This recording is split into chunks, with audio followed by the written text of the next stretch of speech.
In this video, I'm going to tell you why finding the right rules instead of the right vibes is most important in wargaming.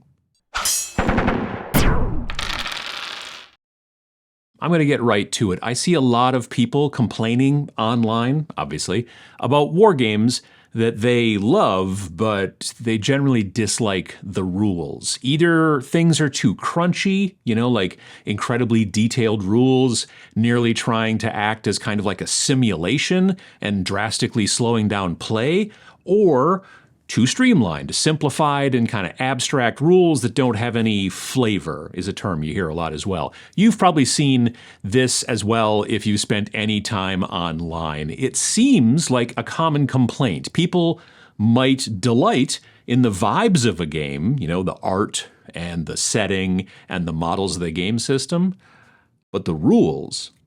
Adding to this problem is that one person's crunchy rule set is another person's streamlined and simple rule set. All of us in wargaming are on kind of different journeys, if you will. So there's never going to be a definitive opinion upon any specific game and whether it's got good rules or bad rules. That said, a game that has good rules in your opinion has good rules for you. Someone else may think differently about the rules for that game, and then it has bad rules for them. Opinions are not truth. They're specific to each person. Games Workshop is obviously the biggest game in town, as it were. So there's a lot of opinions out there about their rule sets. Also, the majority of the opinions out there for games like Warhammer 40K and Age of Sigmar come from the competitive play crowd, people who are hyper-focused on the rules and the abilities of the units available in the game.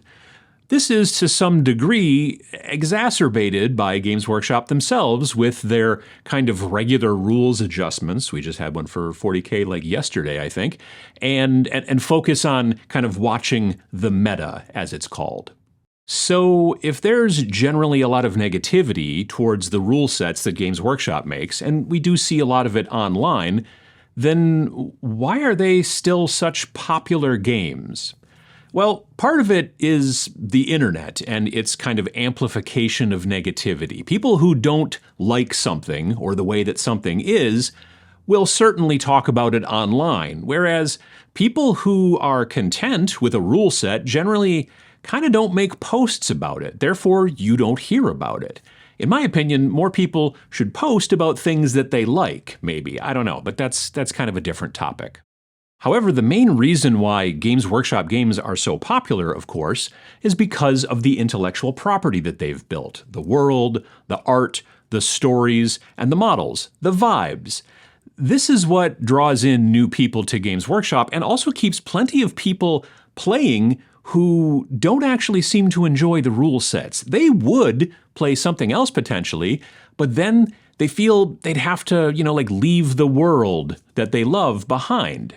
This is, of course, not true at all. There are plenty of ways to stay within the vibes of Warhammer.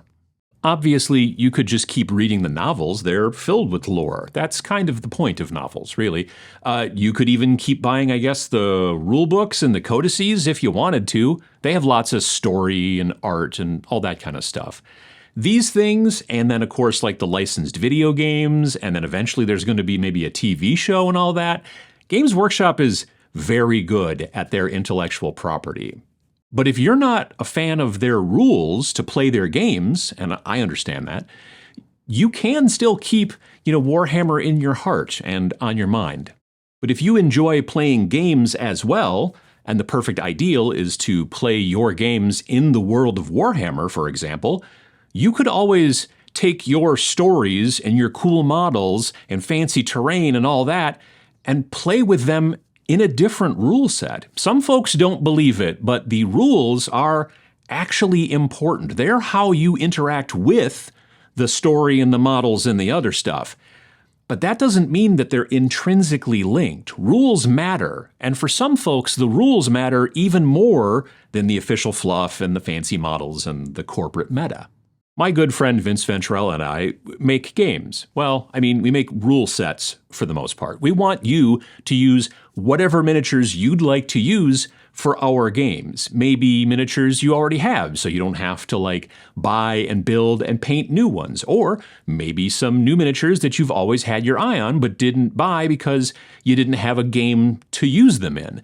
This type of gaming is called miniatures agnostic gaming, and it's been around far longer than the whole kind of buy these miniatures to use in this game mindset. I say this all the time. You've probably heard it before. Every game is miniatures agnostic if you believe in yourself. You can play Games Workshop games, for example, with weird models that you found online or 3D printed or kit bashed or whatever. And you can use your fancy Warhammer models in other rule sets. Do you love Battletech minis, but you don't like the rules? Use them, those miniatures to play Steel Rift from Death Ray Designs. Maybe you don't like the Battletech minis, but you want to play Battletech. Well, then use the mechs from Steel Rift to play out your games in the Inner Sphere.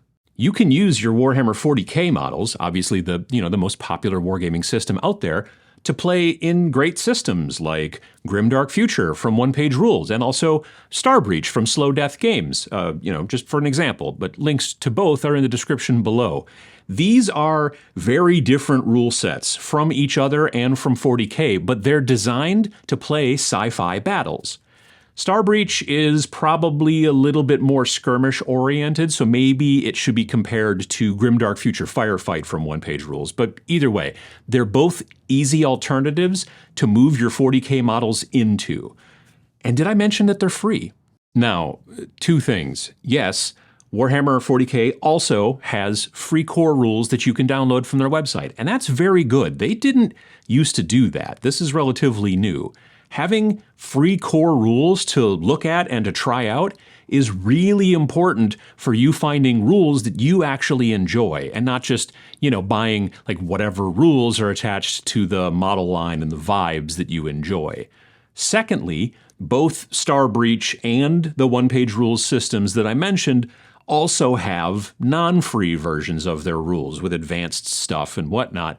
But they're still, even at that level, very much cheaper than the non-free versions of Games Workshop rules, of course. Like I said, checking out the rules to see if they're right for you is really important before deciding to purchase. But, what if the rule set doesn't have a free version for you to check out? Sometimes the rule set is the entire product. There's companies that will give you the rules for free because they want you to buy miniatures. And then there's folks like Vince and I, and we're just selling the rules, so there is no free version. What do you do then? Welcome to the wonderful world of battle reports. If you ever want to learn about a rule set and see if it might be for you, and you can't get a free version of the rules, find a good battle report for it on YouTube. For my money, Ash Barker's battle reports on Guerrilla Miniatures Games, top-notch for teaching me about a rule set and whether or not I'll end up enjoying it. The biggest benefit, he doesn't just focus on Games Workshop like a lot of battle reports do. He hits so many indie games out there. Chances are, if you've heard of an indie miniatures game, Ash has probably already made a bat rep for it. If you just like to, think about lore and story, just, spend your day daydreaming about what Space Marines are doing right now, well, then the rules don't really matter to you. You don't need them. If you just love like collecting and painting miniatures and getting your hands dirty and all that kind of stuff, then again, the rules don't really matter to you. You can ignore them and just continue to have fun building and painting. But if you love both those things and want to play, even semi-regularly, then it would behoove you to explore other options to the rules you're playing. If you don't enjoy those rules, you can find other rules to use for your story and models. And if you've made it this far in the video and you're going to bring up that old chestnut of like, yeah, but nobody plays those other games, they only play Games Workshop stuff. Well, then you will just have to like play systems that you might not like, I guess. Or you could start teaching your gaming group to try out something else. There's a good chance that if you don't like a specific thing about a specific rule set, your friends might not like it either, because you're probably on the same page with a lot of that stuff. So be the change that you want to see in your local gaming group and try out some rules you might like better. What popular game has rules that drive you nuts? What's your favorite Wargames rule set, past or present?